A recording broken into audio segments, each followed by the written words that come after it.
Du fait de la présence des personnalités juives au sommet des institutions financières majeures occidentales, on semble souvent à tort voir en la nation juive le socle du libéralisme et de l'impérialisme occidental. Il faut relever que la présence de personnalités juives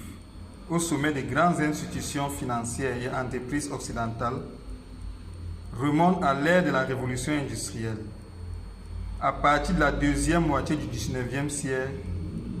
jusqu'au cours du 20e siècle, lorsque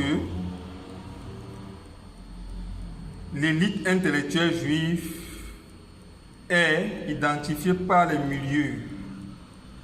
libéraux occidentaux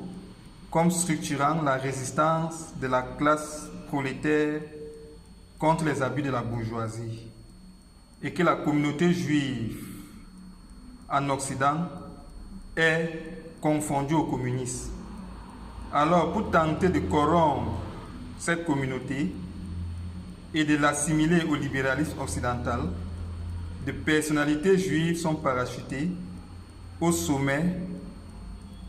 des grandes institutions financières et entreprises occidentales qu'elles ne contrôlent pas. Sinon, la puissance financière occidentale vient non pas de l'élite juive, mais de l'exploitation des Amériques et de l'Afrique par les monarchies d'Europe occidentale à partir du XVe siècle, après que l'opinion publique occidentale ait été conditionnée par son clergé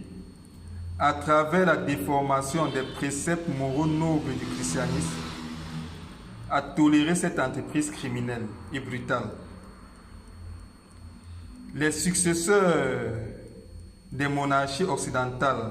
actuellement sont le courant politique